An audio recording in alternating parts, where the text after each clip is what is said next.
जय श्री श्याम भक्तों, पुरुषोत्तम मास चल रहा है। भगवान विष्णु का महीना चल रहा है, जो भगवान विष्णु को अति प्रिय है। इस महीने में हम कुछ भी करते हैं उसे हमें करोड़ों गुण के फल की प्राप्ति होती है। तो इस महीने में दोस्तों जितना मर्जी आप अच्छे कार्य कर सकते हैं उन्हें आप करें। बोले विष्णु भगवान की जय। श्री कृष्ण गोविंद हरे मुरारी, हे नाथ नारायण वासुदेवा। श्री कृष्ण गोविंद हरे मुरारी, हे नाथ नारायण वासुदेवा। नवा अध्याय। सुत जी कहने लगे कि इसके बाद नारद जी विस्मय युक्त हो मेधावी ऋषि की कन्या का वृत्तांत पूछने लगे।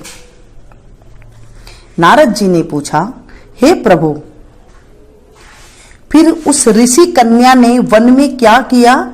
क्या किसी ऋषि ने उसके साथ विवाह किया? नारायण कहने लगे, इस कन्या ने दुख के साथ अपने पिता का स्मरण करते हुए वहां आश्रम में रहकर कुछ काल व्यतीत किया। भाग्यवश एक दिन उस वन में अपनी इच्छा से विचरण करते महाकोप वाले दुर्वासा मुनि आ गए। आश्रम में मुनि को आता हुआ देखकर शोक सागर में डूबी हुई उस कुमारी ने उठकर धीरज धारण करके मुनि के चरणों में नमस्कार किया। नमस्कार करके मुनि को अपने आश्रम में लाई। अर्घ, पाद्य और वन के नाना प्रकार के फलों से आदर करके मुनि का पूजन किया। फिर मुनि कन्या आदर से कहने लगी, हे मुने, आपको नमस्कार है। मुझ दुर्भाग्नि के आश्रम में आपका कैसे आना हुआ? आपके आने से मेरे भाग्य का उदय हो गया, अथवा मेरे पिता के पुण्य प्रताप से मुझको समझाने के लिए आप आए हैं। आप जैसे महात्माओं के तीर्थ रूपी पांव के रज कण को स्पर्श कर मेरा जन्म सफल हो गया। जो आप जैसे महात्माओं का मुझको दर्शन हुआ। इस प्रकार कहकर यह बाला उनके आगे चुपचाप होकर बैठ गई। तब दुर्वासा मुनि कुछ हंसकर बोले, धन्य धन्य हे ब्राह्मण पुत्री, तुमने अपने पिता के कुल का उद्धार कर दिया है। कन्या बोली, हे मुनि, आपके वचनों को सुनकर मेरा दुख दूर हो गया। हे मुने, आप कृपा कर ऐसा उपाय बतलाएं जिससे मेरा दुख दूर हो। मैं शोक दुख में अग्नि की ज्वाला से जल रही हूं। इस अग्नि को शीघ्र बुझाओ। मेरे हर्ष उपजाने वाला और कोई नहीं दिखाई देता। मुझको धैर्य देने वाली न तो मेरी माता है, न पिता, न भाई। मैं दुख पीड़ित किस प्रकार जीवन निर्वाह करूं? जिस दिशा को देखती हूं वही अंधकार दिखाई देता है। अतः ए तपोनिधे, मेरे दुख को दूर करने का उपाय जल्दी करिए। ऐसा कहकर वह बाला उनके आगे बैठ गई। दुर्वासा मुनि उसके उपाय के वास्ते सोचने लगे। श्री नारायण कहने लगे, हे नारद, इस प्रकार मुनि कन्या के वचनों को सुनकर मुनि दुर्वासा विचार कर अत्यंत कृपा करके इस बाला को देखकर कुछ हितकारक वचन बोले। बोलिए विष्णु भगवान की जय। आज के दिन मधुराष्टकम का पाठ का हम श्रवण करेंगे।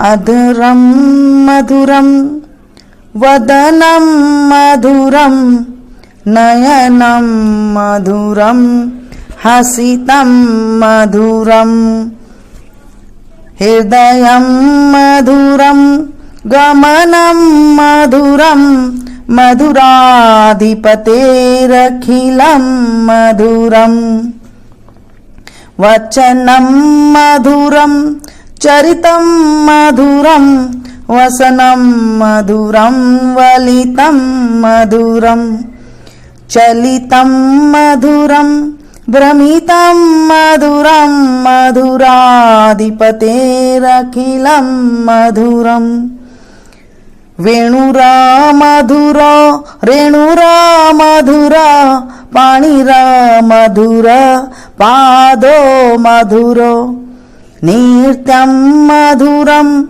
सख्यं मधुरं मधुराधिपतेरखिलं मधुरं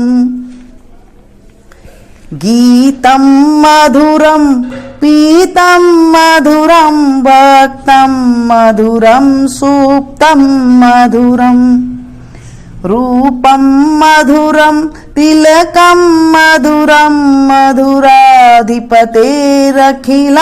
मधुरं करणं मधुरं तरणं मधुरं हरणं मधुरं रमणं मधुरं वमितं मधुरं शमितं मधुरं मधुराधिपतेरखिलं मधुरं गुंजा मधुरा माला मधुरा यमुना मधुरा वीची मधुरा सलिलं मधुरं कमलं मधुरं मधुराधिपतेरखिलं मधुरं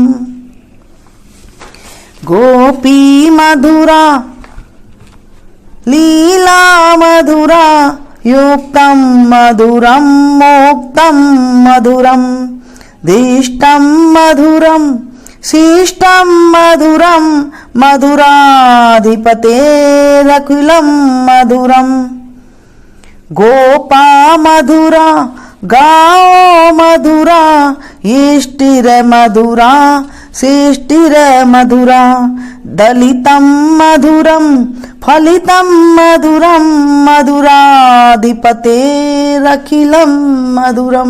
बोले विष्णु भगवान की जय, श्री कृष्ण कन्हैया लाल की जय। श्री मधुरापति का सब कुछ मधुर है। उनके अधर मधुर है, मुख मधुर है, नेत्र मधुर है, हास्य मधुर है और गति भी मधुर है। उनके वचन मधुर है, चरित्र मधुर है, वस्त्र मधुर है, अंग भंगी मधुर है, चाल मधुर है और भ्रमण भी अति मधुर है। श्री मधुरापति का सब कुछ मधुर है।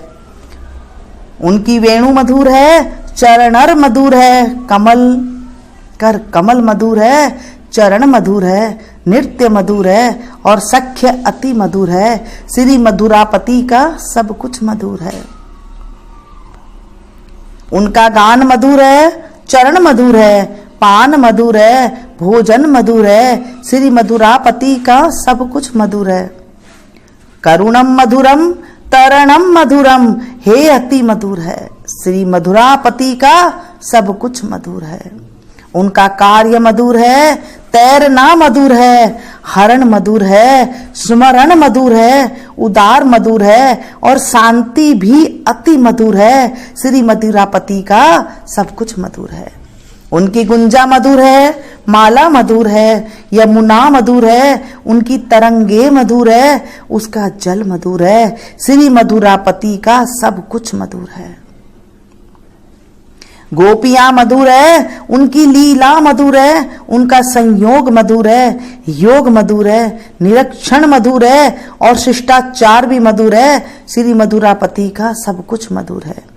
गोप मधुर है, गौएं मधुर है, लकुटी मधुर है, रचना मधुर है, दलन मधुर है और उसका फल भी अति मधुर है। श्री मधुरापति का सब कुछ मधुर है। बोलिए कृष्ण कन्हैया लाल की जय, विष्णु भगवान की जय।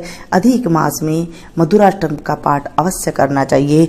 इस पाठ के करने से हमारे जो दुर्बुद्धि होती है वह सुबुद्धि में परिवर्तन हो जाती है। हमारे जीवन में जो कष्ट होते हैं वो सुख में परिवर्तन हो जाते हैं। भगवान करोड़ों गुना फल देते हैं जब हम पुरुषोत्तम मास में कुछ भी चीज का दान पुण्य करते हैं।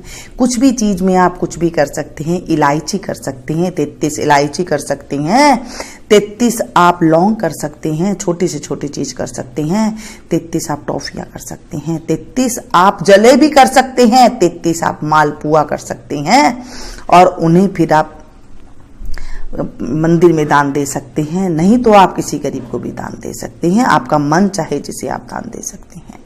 ये थी छोटी सी जानकारी। पसंद आई तो प्लीज एक लाइक जरूर दें। इसे ज्यादा से ज्यादा अपनों के पास शेयर कीजिएगा, क्योंकि जब हम किसी को सुनाते हैं तो ज्यादा से ज्यादा लोगों को सुनना एक साथ हमारे लिए बहुत अच्छा होता है। जैसे मैं आपको ये कथा सुना रही हूँ और मुझे भी सुनाने का करोड़ों गुना का फल की प्राप्ति होगी। ऐसे जब आप लोग सुनाएंगे तो आप लोगों को भी करोड़ों गुना की फल की प्राप्ति होगी। मिलती हूँ फिर से एक नई वीडियो में नई जानकारी के साथ। तब तक आप लोग देखते रहिए मीनू संगे। Thank you.